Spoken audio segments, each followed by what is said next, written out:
welcome to the Adelaide Horror Podcast. It's your host, Zombie Joe. Tonight's episode is number 40. It's a long time it's a long time since the last one, a good 12 months. So welcome back, everyone. It's good to be back as well. So I'll cover everything back in crypt keeping at the end of the show.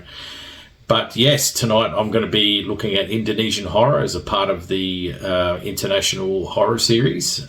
So very excited to get into Indonesian Horror and also give some horrible mentions after. It's some absolute classic Indonesian horror films. Amazing how far Indonesia has come in their horror movies. It's really good to see the growth. Since the 70s, they started to produce some really good horror films and then just add over time and watching other countries and being influenced by the West, but also looking at their eastern neighbours as well and taking notes and adding their own spin to telling some really fantastic, scary horror stories in horror films. So, yeah, it's going to be good. I'm looking forward to this. So yeah, I'd picked Elixar from 2025. It came actually good timing. While I was off in this 12-month break, it kind of came out last year in October, and I thought, oh, okay, this is good. I've already picked Indonesia. Let's see what this film is going to be like, and I wasn't disappointed. It was really, really well done. So yeah, that's why I got the pick from me tonight, and if you haven't already seen it, definitely check it out. So it's directed by Kimo Stamboel. He did Queen of Black Magic, which is a classic Indonesian horror film from 1981. He did the remake, and that was done in 2019, so definitely check that one out too. That was good. As opposed to some other horror films as well. We all know about the Asian movie Macabre.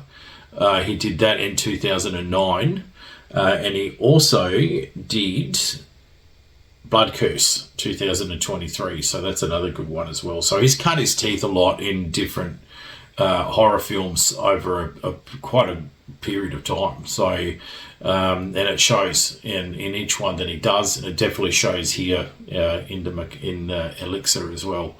So, definitely recommend.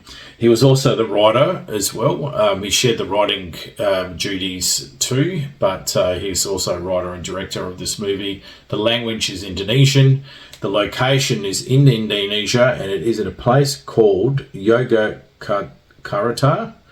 Again, apologies for mispronunciation, but yeah, next time you go to Indonesia and you want to check it out and because you'll freak yourself out, just get your rental car and go into Google search maps and drive out to rural Indonesia and check out this kind of spot where this zombie movie kicked off. The runtime, it was a glorious runtime of an hour and a half. How it should be. Like, you got your bits that you needed at the start, and then the horror just took off straight after that. And within 15 minutes of the movie, shit's already hitting the fan. And that's what you want, because you want the remainder part of that time being that horror movie that you want to see, not this bloody long drawn out film. Thank God. I really hope everyone starts getting back to the hour and a half kind of 90s horror movie runtime, because these other runtimes are ridiculous. You know how long they're getting. So very, very chuffed that it was an hour and a half. It just got straight down to business, and that's what I liked about it as well. The rating, I'd give it a 9 out of 10. This had good pacing, camera, acting, the script, like it just tick right through very well. If you're going to struggle with subtitles, I'll probably do this movie as an English dub, so then you can know what is going on. Because of the fast-pacedness of this I don't even know if that's a word, but anyway, I'm declaring it. Because of that, you are going to be struggling to try and read what everyone's saying, because, you know, there's like panic discussions while the shit's going down with these zombies. Everyone's talking Indonesian. You're trying to follow what everyone's trying to say, and so the subtitles going pretty quick. So If you are going to struggle with things like that, I'll probably put it on an English dub option. So it's not the best. I really don't like putting on English dubbed movie. It's not as bad as the 70s like ones, the classic. It's not to everyone's taste. But in this case, if you don't want to miss out vital info, like in kind of things that are being said, I'll put it on that for sure. First time horror movie. This was I had to think about this one because it is exceptionally gory, like very well done gory. So to us hardened horror fans and zombie fans and stuff like that, the gore for us in this movie is Christmas. To the person that hasn't seen a horror film and you kind of go, oh, let's just sit down and watch this Indonesian zombie film. I'd gauge the person. I'd say, look, it's a zombie movie. It's pretty gory. Let's see how we go. It doesn't hold back in certain bits where they go who gets eaten. So that might cause a bit of stress to individuals as well. Like, no one is safe in this, and that's all I'm going to say. So you can kind of read between the lines in that. So it may stress some people out in regards to that. So definitely gauge your person. But yeah, first time horror film, if they go, look, I don't mind gore, or see how we go. Yeah, I suppose you could get away with it, but just see how you go with that person. Like I said, it was released in 2025 on Netflix, I think on the 23rd of October. So that would make it a rough kind of Halloween release, a few days before Halloween. All the horror movies that were kind of turning up in your watch list to check out. And you can catch it on Netflix. So yeah, the cast was a good one. I'd cut it down to basically the essential characters you need to know. The rest of it is not top heavy with characters, but because there's so many people, you're just kind of trying to work out who's who kind of thing. And then when the shit goes down, you can pretty much tell people are going to be zombie fodder. So you just don't want to bog yourself down with a list of cast. So I'll just read out the essentials. So you got the dad, which is Sudamin, and he's the creator of the Elixar. And that's played by Donnie Damara. The daughter is Kenes, so Kenes. That's played by Micah Tambayang. And the wife and also the ex-friend of the daughter is Karina, and that's played by Eva Celia. And the brother is Rudy Demeas Angria. You've got to excuse me, I've got him down as a brother, but I'm not sure if he's also the husband. And it's the husband and wife with the kid that go up and see the dad, or it's the brother and the sister going up with her son to see the dad. There's been a bit of a break between the time I've watched it to recording, so now I'm not familiar. So that could be the scenario there. She is coming to the house with her son, and the grandson is Rayhan, played by Verin Avriada Caliph. I butchered that, so apologies for that one. Great child actor. He actually was in another Indonesian horror movie, Samala. Google that one if you want to sleep tonight. That comes up on your watch list, and if you've got a big ass television and that thing comes up on your Netflix thing and you've got this big smiling dynamic girl like looking at you, you'll be turning on every fucking light in the house before going to bed. Holy moly. And again, that just proves my theory about Indonesian horror, like you know how good they are at the visual terror of a demon, a witch, a ghost. Like, holy shit, it's like balls to the wall, and we love it, and I love them for it. I think it's great. He plays in it, so he's a good actor. He's been around, this kid, so he's done well, and he did great acting in this one too. So that does help. The other brother that's in there is Bam Bang. Yeah, well, yeah. Martino Leo. That one was nicer to me. He plays the dropkick brother, that the man child. Playing video games, like locked in the room. He's like mid-30s, lives off his dad's wealth. Like it's he just does nothing. And so there's a bit of resentment, tension between the daughter and him when she arrives. So that's that demographic. There's a bit of a redemption arc with him in the film. As I was watching this, I thought, I know what's going to happen here, and it does. There's a bit of a redemption arc. So he bang bang into my life. He does kind of not be a dropkick so much by the end of the film, which is good to see. Either way, I just didn't know what was going to happen with this guy, whether he was going to get manged on or if he was just going to pull his thumb out of his ass. So I'll just leave it at that. So that's good. The general, and then you've got the cop, who's Rahman, and that's Adit. I can't pronounce his last name, so I don't want to be disrespectful there. And the girlfriend of the cop is Ningish, and she's played by Clarissa Taifan. So these are the main characters that you're going through in this movie, and the movie bounces between these characters. So sometimes if you're a phone watcher and you're watching this movie in the background and you're looking up every time someone gets manged on by a zombie, and then you look back down and there's a bit of dialogue and you look back up again, you're going to be fucking Alice in Wonderland, like lost. What is going on? Because suddenly you look up and you go, who the fuck is this? Like, who's this? Who's this person? Who's that person? Like hey, hang on, who's that? And you just end up rewinding it. So my advice is, put the phone away.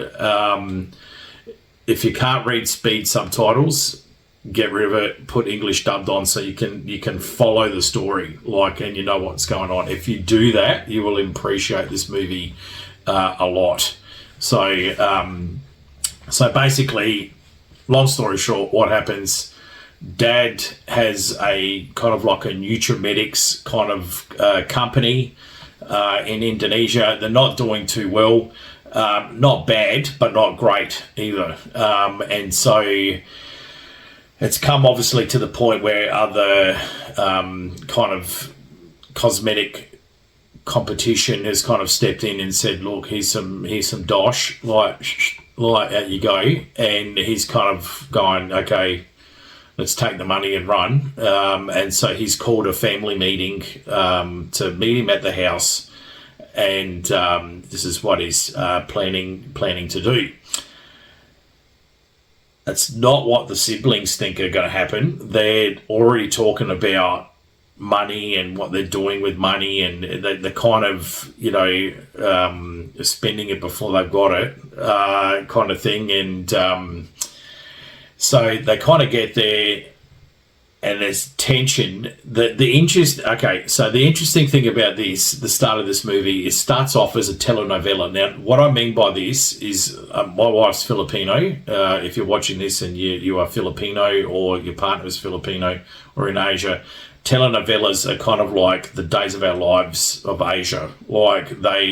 There's this big kind of Days of Our Lives, Bold and the Beautiful drama plot at the start of this thing, and it starts off as a kind of like a zombie Days of Our Lives. It's this company is getting sold, and the kids are butthurt because the money's not there, and this kind of stuff. And that's kind of what happens in this scenario here. So the family thing, the twist in this kind of tension between the daughter and the wife is that the daughter and the wife were friends.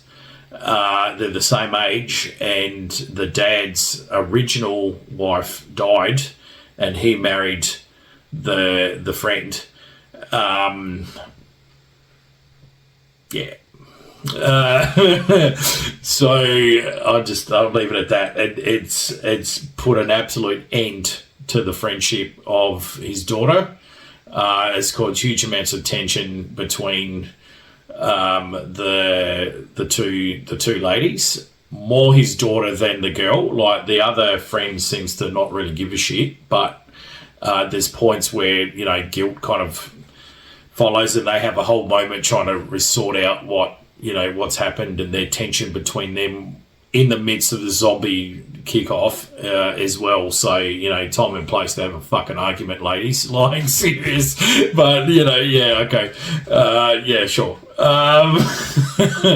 So it's an interesting one. It gives a good dynamic. The thing I'm trying to say is it's not distracting from the movie. You're not kind of going, oh my God, like, sort the shit out. Like, it happens pretty quick, but they kind of sort it out fairly quick as well. And then the rest of the zombie movie continues. So it's not holding the film up, which is good. And that's what I kind of initially got worried about when this kind of drama started. So anyway, Daddy Dearest comes out with this Elixar bottles, and he goes, you know, hey, it works, kind of thing. And if I sell it, I'm going to make all this money, like, blah, blah, blah.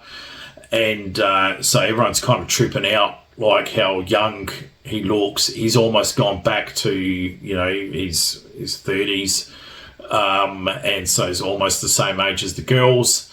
And so he's looking quite, you know, attractive and stuff. And so everyone's kind of freaked out. And, you know, he's going, yeah, we're going to sell this and make a fortune. We're going to be millionaires. Like, it's going to be good. We don't have to sell now, like, all this kind of stuff. Pretty much within the end of that discussion, the dad drops to the floor, starts flapping, and then just does the whole Asian zombie cracking bones, standing up, head spinning, you know, the cracking like thing, stands straight up in the air. He's like got all this shit coming out of his mouth, and he's frothing. And so, yeah, there's a couple of people next to them get banged on, and then, you know, scoodly douche. There's a few zombies running around all of a sudden, and that's how it all kicks off. And so basically, one dude leaves the area, and that's the cause of the zombies spreading out into the community, the rural community around that area. So it just kind of, this guy that escapes ends up crashing into this party, and that's how it spreads, because then the zombies from there just spread out and just start attacking this stretch of road, this village in this stretch of road. So it's a large straight stretch of road, but there's like farmhouses around that area, and you could just see like the zombies kind of running through the tall grass, like the lemongrass. And it's just like fucking Jurassic Park. Like, you know, the raptors, you could just see like where all these zombies are running, which is a cool visual effect.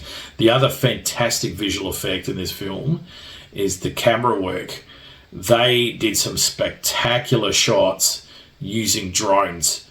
And mate, absolute brilliant like use of drone camera just to really capture the vastness of the area and the spread of the zombie people, like just moving around, like just causing havoc. And then there's this great aerial shot looking down, and it reminded me of, it was definitely not a nod to 30 Days of Night, where the vampires are attacking everyone. You can see the blood on the snow as people are getting attacked, and it's this kind of panning, moving aerial shot, bird's eye view of the attack. And then this one here does the same thing. It's like this bird's eye view of the stretch of road as the zombies attacking, or the victims left on the ground, or zombies standing up after they've been bitten and running off. Like, it was just absolute fantastic. I love that shot. It was so well done, and you'll like it too when you check out this film.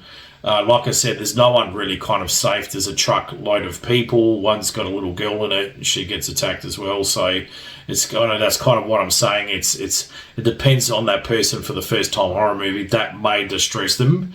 And so, yeah, you're kind of already feeling tense about the kid surviving and all the adults, going out of their way to protect him as the movie goes on. So, yeah, it's a movie that's definitely left open for a sequel. That's no surprise how this whole thing ends up going. It's no surprise there with that. And you just follow the lives of those main characters until they start to get picked off one by one. It's a good ride. So it's an hour and a half. It's just cut clean, straight to the point, no mucking around. Definitely one of my favourites in the Indonesian horror pick. So yeah, definitely check it out. So my horrible recommendations for the Indonesian horror film for this episode is Impetigore, which I don't know if I pronounced that right, and I do apologise if I don't. That one was very good. That was really, really good. Definitely recommend. Grave Torture, I don't know how to pronounce that in Indonesian, how to say that, but in the English for Western or the Grave Torture, that was a real good one. Goes into the many kind of like the Islamic spiritual response to evil. Like it was really, really interesting, that one. I think episode 2 of VHS, that it's like a compound. It's like the end of the world compound. It's really super violent. Like it almost is, if it's almost like touches of the Raid, like level of violence on there. So really, really good action sequence and very violent, but also that mixture of that gory horror that is done so well. The Queen of Black Magic, the original from '81, and also the remake done by Kimo in 2019, and some similar ding dong. Like, thanks, mate. I'm sleeping with the lights on. Again, like, holy moly. Again, a really good twist about twins and spirituality and wishing for something. It's kind of almost like Pet Sematary, a bit. Not fully, but the premise is kind of there. Be careful what you wish for, and also be careful using dark entities to achieve what you wish for as well. So very cautionary kind of tale. The thing that I kind of noticed from Indonesian horror films, they're spiritual and they're cautionary tales about mucking around with dark elements, dark forces, and the devil and demonology and things like that. But basically following more of the Islamic belief system and how they deal with evil as well. So yeah, it's the thing. Indonesia, horror-wise, my view, has come a long way since the 70s. They started really getting heavy into the horror movies into the 70s, into the 80s. Kind of pitted off a bit 90s and then ramped it in the 2000s to the point now, personally, my view is that it's South Korea, Japan, and Indonesia. And I don't mean like South Korea, Japan, Indonesia. They are all level. They are on even par as each other. All three countries are the top main flagships for horror in Asia. And everyone underneath has to kind of just look and follow its kind of influence. There was kind of a period of time where they kind of chased each other, Japan and South Korea. There was those glory years where Japan really kind of held the title as the Asian horror kind of kingpin, and then South Korea, as usual, what they do and do well is study their opponent, look at things that they've missed, and also how they can improve on something, kind of like their phones. So basically, South Korea just kind of pulled this amazing situation where they just really did fantastic horror films, to the point now where they almost picked Japan.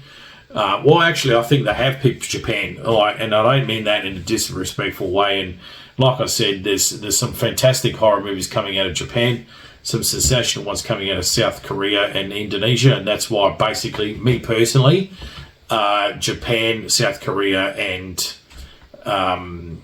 Indonesia just an equal par, like across from each other. They're just fantastic. So I'm looking forward to this international series continuing on, looking at different Asian horror films. I'm going to keep going before I go to Japan and South Korea. So I'll cover Indonesia for now. And so as the episodes go on, I'll just cover more into that. So cool. Crypt keeping. Well, okay, so it's like I said, we're back. This is the new house we got built, and so this is the actual office area space now that I have. I've got the camera angled like this because behind me it's literally looks like fucking Australia's top hoarder, and I've just got boxes and papers and shit everywhere. And so I've just got a kind of like a makeshift holder holding the camera up at the moment, and just basically going through that. So got the house move happening, setting up the office for the studio. So episodes will be kind of looking like this until I actually get some shelving and things behind me, and I can start getting the horror memorabilia back up and stuff like that. So yeah, that's all in the works. So that's happening. So thank you for being patient over the 12 months as well. I tried to just kind of add things, posts and things like that to just let people know I'm still here. Some people wrote and said, "Are you still going?" Like, what's happening, kind of thing. I explained to them what was happening. So they were cool about it and understanding as well. I just had zero time. Between moving, working with the kids and everything, it just wasn't going to happen. I was getting tired a lot, and I had a new job, new shift times as well. So that was kind of getting me fatigued quite a lot. And to sit down and watch a horror movie was getting to be a bit of a slug. And I just didn't want to present it badly with the episodes and the shows. So I just didn't want to be half asleep, coming and talking and yawning through. Like the first kind of sign for me was I went to sit down to do an Indonesian horror movie episode, and I just started yawning the moment the camera started. I thought, this looks horrendous, so I can't be doing this. So I just went, okay, look, I think it's called time on it. Just do a 12-month hiatus, come back once the place is done, and in the meantime, just enjoy watching horror without being a critique. So that was really good too. So that 12 months break from just sitting down and watching a horror film was great. Fortunately, the movies that were coming out for me to watch in horror weren't so great. I was really scraping the barrel. Last year, I was getting a bit concerned. If it really wasn't for sinners and, I was going to say sinners and winners, sinners and weapons, holy moly, that, it was looking pretty dire. What I did come across was a lot of horror movies that started strong initially or had really good synopsis or artwork for Netflix and streaming. They do those really clever, pictures or whatever to really suck you in. You're thinking, oh yeah, this is going to be really great, and you just go through and you're just like, what the fuck is this? Like, and the script wasn't thing. They didn't tie it off at the end. Like, they kind of rushed an ending, or they didn't know how to end the thing. Like, there was really I noticed a lot of horror. They just didn't know how to end it. Like, and I thought, okay, this is really odd. It's not like one director's doing this. There was a few directors across the board that were really struggling to kind of go, okay, shit, how do we close up the third act? And I thought, okay, this is, what's the story with this? Now suddenly it's a thing. If you look at the directors of the past, it wasn't a thing. Now suddenly it's like, shit, what do we do now? And I find that really odd. So I don't know what's kind of going on there with directors and kind of rushing the school project at the 11th hour. So yeah, it's interesting. Just my take on it. So the big kind of king hitters for that year kind of rescued everybody. So that was good. But most of the time, the horror wasn't great. And like I said, I'm just reviewing stuff that I like, not stuff that I hate. If I reviewed movies that I hate, I wouldn't have the show. Like, I hate being a negative person. So that would be a bit of a struggle for me. So that's why I just review stuff that I like and that you would like as a recommendation. So that's basically what the goal is for Adelaide Horror Podcast, what I like to do.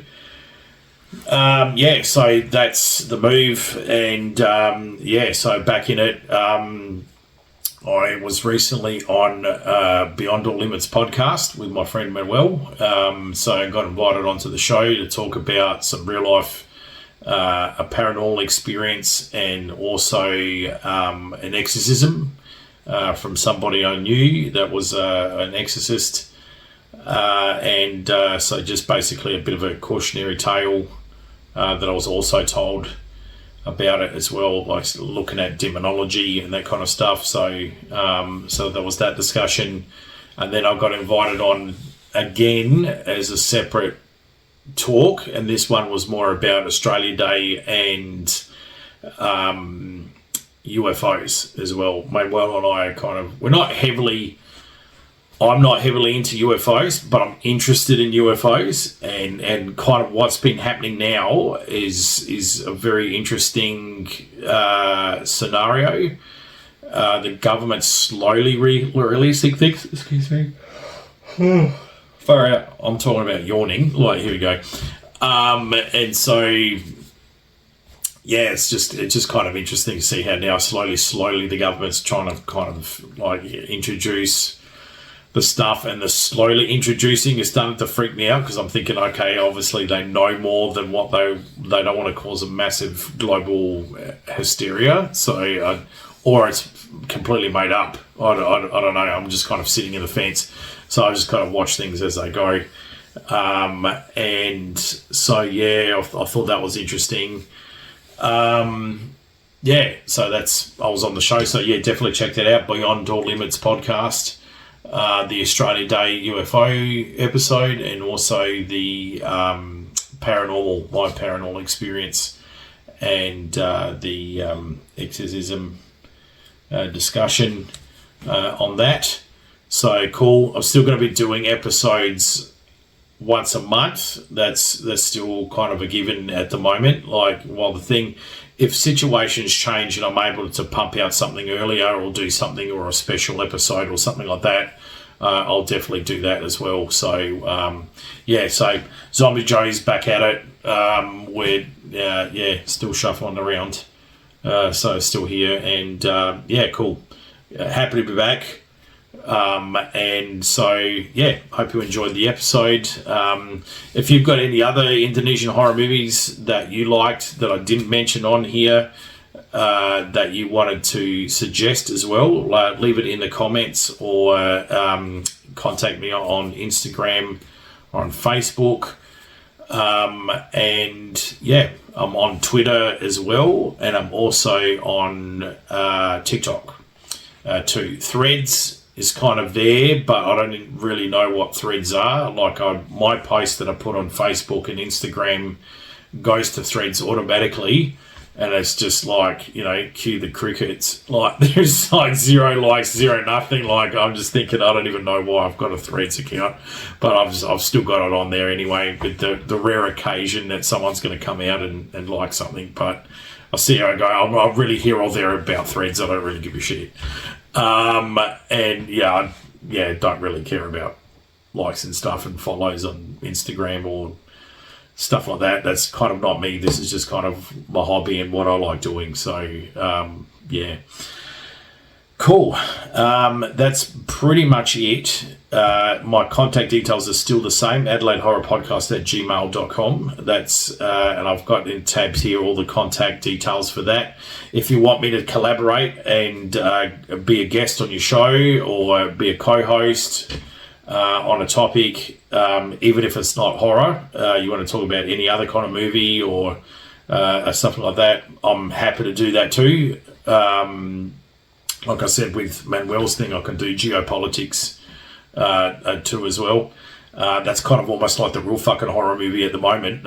You watch Texas Chainsaw Massacre just to forget how fucked the world is. Like, sort of just to kind of, unwind with a wine. Like, just let's watch the Texas Chainsaw Massacre to relax. Like, fucking hell. It's the world, it's just, the world's skits. The world has gone absolutely skits. I don't know what's happening, but, hey. So that's that. Enjoy your night. Thank you very much. I do want to keep this episode short now. I don't want to waffle on too much. So, I'm trying to keep it within the 40-minute bracket for everybody's sake. So, I hope you appreciate that now. So take care. And, another thing, I'll also try and get the podcast versions of the episodes up. I had to ditch RSS.com and I've gone with another source. So I'm going to start my uploading of podcasts that way so you can hear it rather than watch me on YouTube. But I'm getting that done as well. So thank you for bearing with me. Thank you for being an undead friend and hanging in there and listening to the episodes and liking and sharing and subscribing to the channel, and always happy to talk to everyone. Love the messages and DMs I'm getting on Instagram. It's great to write to everybody. It's good, it's good. No worries, appreciate it. Thank you very much, and so stay scary, and I'll see you in the crypt. Adelaide Horror Podcast with Zombie Joe.